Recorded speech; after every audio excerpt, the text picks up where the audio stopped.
Hello, this is Spencer, the Vegetable Peddler again, and I just wanted to do an update to the GT50 video I done. That was my very first video ever doing anything on here, and now this is an update to that. And also with the GT80 channels, I want to talk a little bit about those as well. They're exactly the same how you put them together. The GT50 video, if you've watched that, you know how to put a GT80 together all the way through.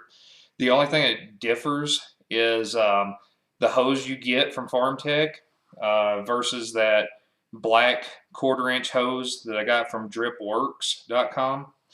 And there's some things that I kind of learned, and just wanted to go through and save y'all some money from my mistakes. And so the updates to the GT50s is I will just throw my measuring tape across here on this. 1 3/8 is the center of the first hole, and 3 inches even is the center of the second hole. Okay, so that's not coming out very well. So, well, my thumb's getting in the way and it's too much of a pain trying to figure that out, but that's what it is. The other thing you'll see that I've done on this is on both sides, I put a X at one hole. So where that measures over to 3 inches to this hole, and this is the same template I was using on those GT50 channels, what you'll do is you'll take that same template if you're going to use it that way, and you will just put the blank side here up against the wall, and then the one that has the X, that's where you're going to make your mark. Okay.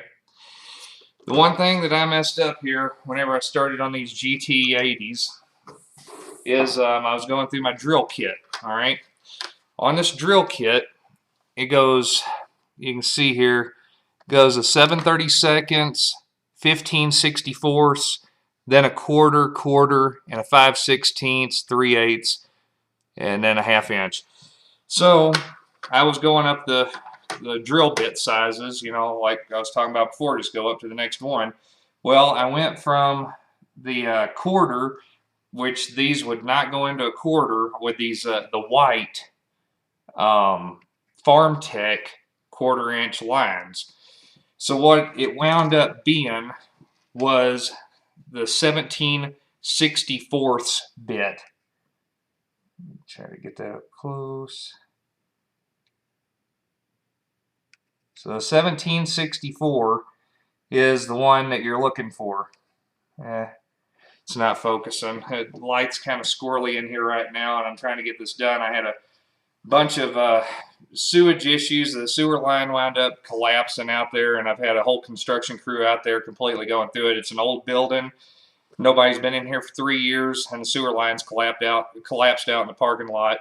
I've been having to get cleanouts installed because there was no cleanouts in this whole line out here. Just been a lot of stuff going on here lately. So that was the other thing. One of the other things about the GT50s. Well, it wasn't the 15/64 bit. It was the one that was missing when I did the video, and I thought that was the one I was using. It's a 1/4 inch. Whenever you're doing the black line from Dripworks, the 1/4 inch small, you're going to wind up using a 1/4 inch bit to make that go in there at a really tight fit. Now, where I messed up, like I said, I went off my kit. The next size up was 5/16, way too big, and I'll show you here exactly what I'm talking about. This is a 10-foot. All these that I've been showing you are 10-foot channels from Farmtek. They do sell smaller ones that are 6 foot, 8 foot. I have the 10 foot. I think they even go smaller than 6 feet. But I'm working all with 10 footers, just if anybody is wondering. I'm going to try to get this in the shot real well here. Okay, so this is kind of a hard way to go off of. But see, if I just put it in there, this thing flops all around there. That was the wrong size. So the right size was this one here, which you have to really work that thing in there. And you get it in there and it stays. You know, it's not just going to fall out. And that's what you're wanting, is that booger to spring and stay in there. all right, because it's not going to come out of there in the middle of the night. Now, if you left this other one here, yeah, of course it's going to fall right out. There's nothing holding that thing in there, so it's going to pop out of there. It might get enough of a bind that it stays in if it's deep enough and kind of grabs, but you got a lot of vibration. You got water going in there, and overnight that happens. You've lost all the nutrient out of your tank. You've burned up your motors. You've cost yourself a lot of time and money. So what I done is, if you look right here, I capped off that big hole. All right. Now the way that I wound up doing this to cap it off is I wound up getting these hydro-flowproducts.com goof plugs.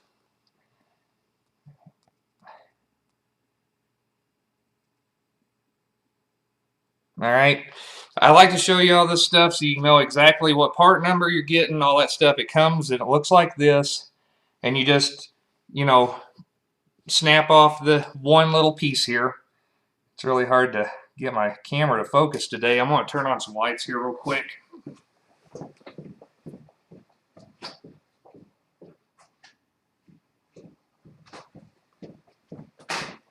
All right. So that's a little bit better. You just knock these little plugs off that main bar that they're kind of formed to. And then what I wound up doing, because that hole was so big, that you put this in there and it kind of rolls around, it pops out. So what you don't want to have happen is to make a mistake or have a new employee come in the future and not know any better and say, oh, that's easy, and they just pop that in that hole and the thing blows out. So what I did to remedy that, I drilled the proper holes. They're a little bit inside, a little bit closer than where the rest of them are. But to plug that, I run this plug with the flat top on top, and then I used a little piece of this. I put this into the channel first on the top, and then I run this into this piece here, pushed them together, and then snipped it off while it was on the other side of that channel. And then I took a heat gun, heated this up to where it melted. Now I just took another piece of polytubing, and you could do anything. You could even use this here, just anything flat.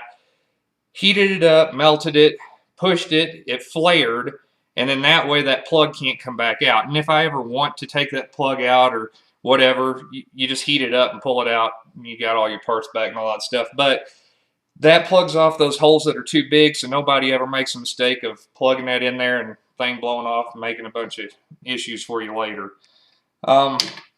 This little tool, seen a lot of different stuff about it, a lot of different thoughts. This thing is definitely worth buying. It's definitely worth your time and energy, and you don't screw up whenever you're using the end of this thing.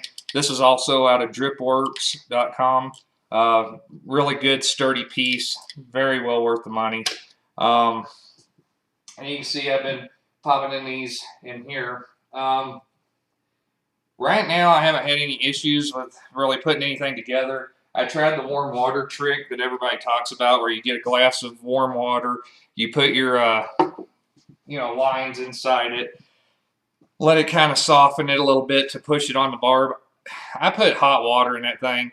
Didn't seem to do very well. Not much different. I mean, the only thing it really helped with is there's a little bit of water on it, lubricated it, helped it go on a little bit better, but that's pretty much it. Than just running it straight dry. I did run the heat gun on it, and I try to do the heat gun with all the fittings that I do. That way you don't have to worry about it getting hot in your greenhouse or inside your warehouse later on. Whenever it gets hot, that poly seems to expand. Had a lot of people say that their fittings come apart, start getting leaks and stuff. So you preheat it, put it on, and then you put the clamps on it and everything. It cools clamped, and it's not coming apart. And I'll show you a close-up of that here in a second. But I did hear about the trick about the hot water. Like I said, I did it. As far as I could see, cold water would make it stiff, but just warm water, regular water, hot water really didn't seem to make a difference. It just lubricated it to make it a little bit easier, but it really wasn't that much difference between pushing it dry, pushing it wet.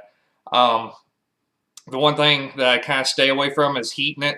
because if you heat it, yes, it does go on easier. The problem you have with heating it is on this little bitty 1/4 inch line. You heat it too much. Um, you know, if you do it just to where it's just a hair too long, like a split second too long, it starts melting. You put it on there, and it's not the greatest thing. I mean, if it's something you want to play with and everything, yeah, it works great and all that. But you know, for a beginner trying to do it, you know, you really got to get used to it and get a feel for it, because like I said, you just a split second too long, it gets too melted and it just starts kind of gooping up on itself and kind of like almost like it's going to rip around the barb. So, like I said, it's a good fit, but it's something you got to work with and play with, or you could make yourself more work in the long run. Um, I've been cutting these. I did this a little bit different on this Farmtek system. The Farmtek system, this system behind me here is actually what is the lettuce and herb system, and I actually converted this over to a microgreen system by using the GT80 channels. And in the front here, this is where all the lines are feeding in. And like I said, I don't know how to edit these videos or anything yet. I'm going to try to learn that in the future, but you know, it's going to get a little crazy whenever I pull the camera out because it's on a cord hooked up to a laptop, and it's going to go everywhere because I don't have a GoPro or anything. So you're just going to have to bear with me on this, but I'll try to take you from the reservoir tank and I'll work you through the whole system because, like I said, I did this different than what Farmtek sends you. What Farmtek sends you with these kits is the 1-inch PVC is a part of it. There's a few extra fittings that I have in here, but that doesn't come with the kit, and I'll go through that as we go. But the way they do it is it's 1 inch all the way across. Then they do 1 inch out, 1 inch across, 1 inch across, and inside these 1 inches, there's a drill bit, a self-tapper, and then they have these little self-tapping barbs that you have to screw them into that little self-tapper that you have to put the threads into the pipe to lock it all down, which seems like it's very sturdy and everything else. You know, I'm not going to knock it. It's just not what I prefer to use with the time that I have. So what I've done is I have a big system, a big version of that I'm going to walk you through later, that is 9 foot wide by 30 foot long of a system like this that I'm building. So since I had all the material to do that system and I had it extra to do this system, I'm doing them both exactly the same. So with this, it has that white 3/4 inch poly tubing you get from Farmtek. I got a 1,000-foot roll whenever I bought it. And with it, you just push in the barb. And this thing right here, this end, the way that goes, it's spring loaded, so it pushes in, and then there's a punch inside there. And that punch does not, with the way this is and the way it's cupped, it goes in there and it pushes that barb to where it pierces into that poly, but it doesn't go so far as to, you know, ram the hole too big, and it doesn't go through the pipe. You know, you get some of those cheap ones, or even the ones that you're pushing with your finger, you go too far, well, you can either punch through the other side or you made too big of a hole, and now you've got a leak there. With these, they're so freaking tight, that'll save your leaks. And then, like I said, I put this system came with that white 1/4 inch poly tubing, so that's why I'm using it in the system. I'm going to trial it out, see how it works versus the 1/4 inch small. On the main system, I have 1/4 inch smalls because there's 2,700 plants growing in that thing whenever it's up and going. So I did not want to take any risks of, you know, heat expansion or anything else.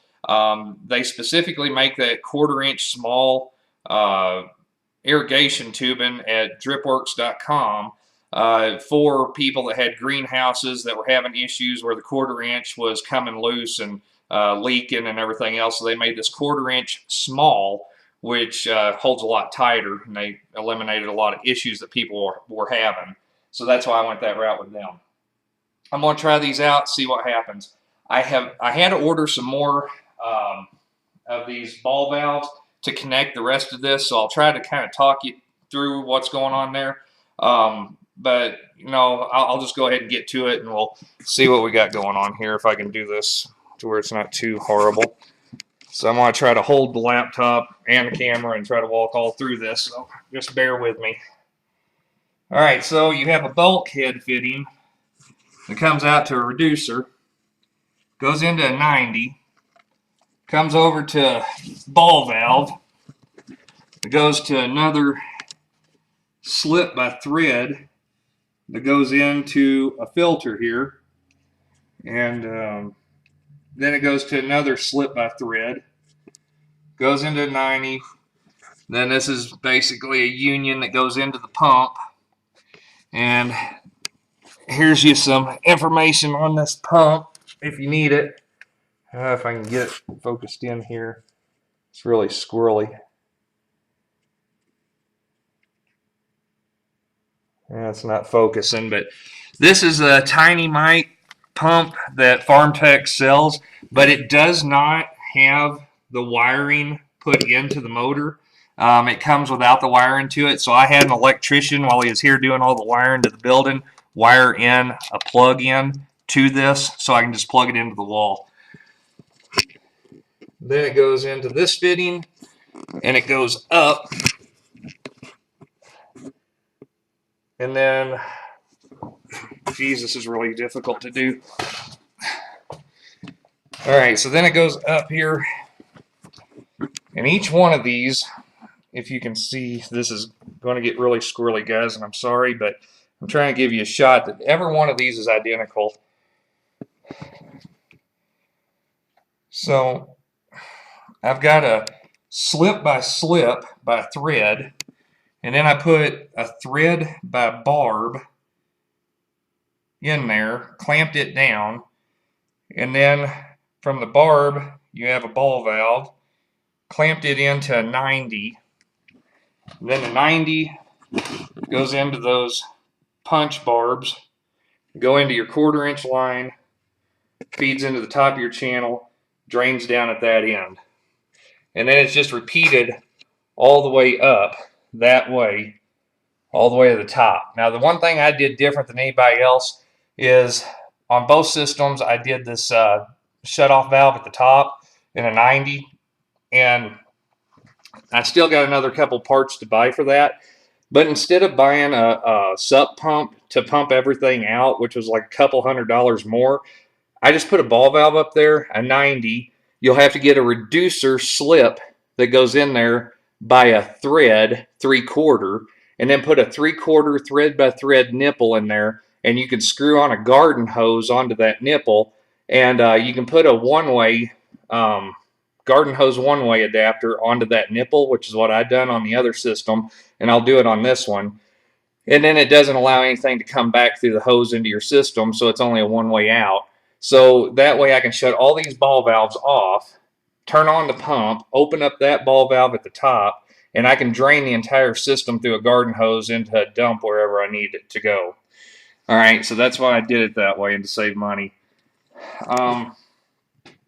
This goes across, all these barbs are barbed in, and then at the very end, this is the top one, goes into a 90, goes into this last ball valve that I have, but I'm going to put another piece of pipe on there, attach it to a T here, and then a shut-off that goes before that, and then it goes down, and then another shut-off and a T, and then another ball valve and a T, another T in here, and then at the bottom of the T that'll connect at this bottom one, I'm going to run it back to the top of this tank, and then it's just going to be able to, that way I can control the pressure coming through all these lines.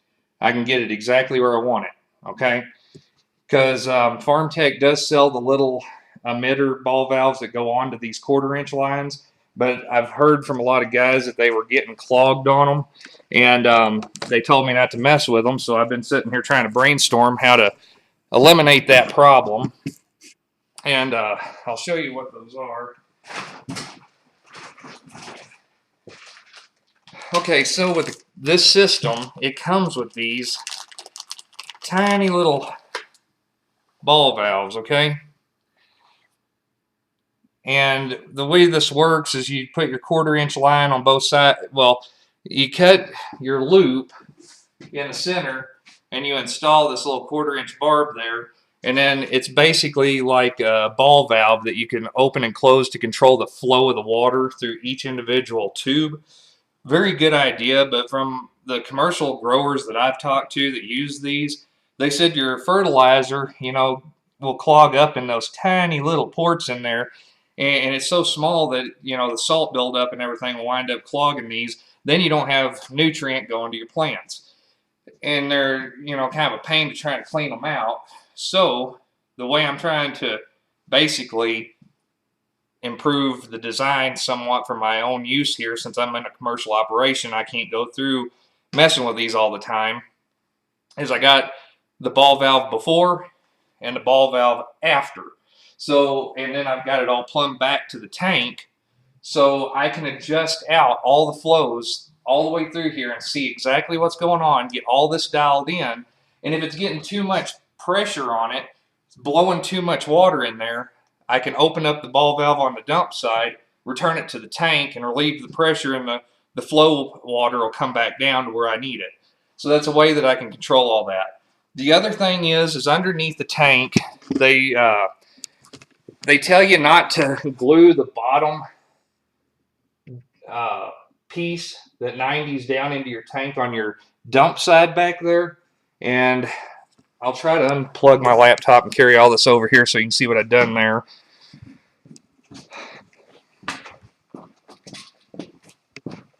All right, so on the dump side, this is on the opposite side of the system.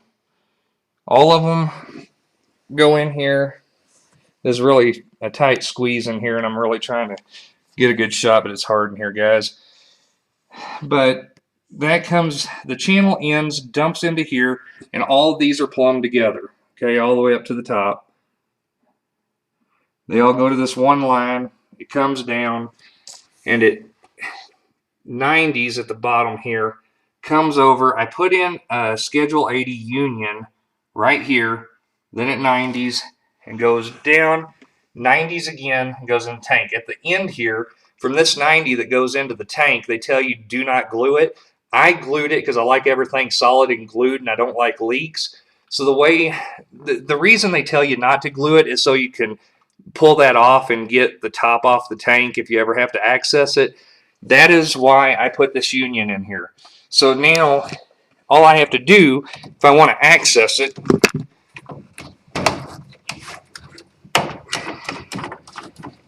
is I just loosen off that union right there. I just loosened it up, and now this whole thing pulls right out of there. Okay? So then all you got to do is just get lined up. I got everything super tight in here, but it just pushes right back down in there. Then you tighten back up this fitting, and then you're done.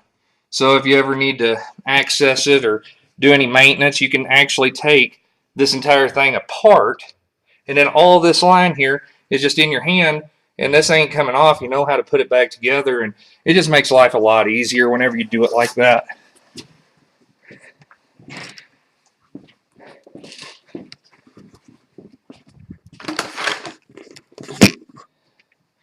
All right, I'm trying to keep this as painless as possible. So I think I run through all the goof ups that I run through.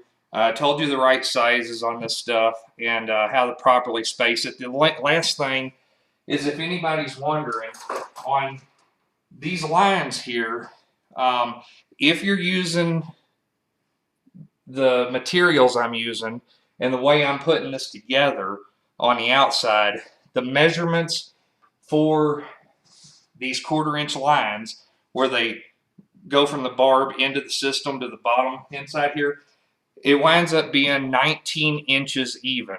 Okay, that's the best measurement I could come up with that worked where it wouldn't kink or have any issues in the future. So like I said, I'll keep trying to run through everything as we go. I'll eventually, when I have time, learn how to edit these videos so you don't have to go through all the flying motions and everything. But until that day, just bear with me. I'm doing the best I can to try to help guys out there that, never done this or like me, trying to get through this as fast as possible. And, you know, like I said, I'm not perfect. Nobody's perfect. If you find a better way to do it, go for it. My way isn't the only way, but I'm trying to go through the way I'm doing this to help somebody out there trying to build a system, trying to start up. And I'm trying to save y'all money from my screw ups.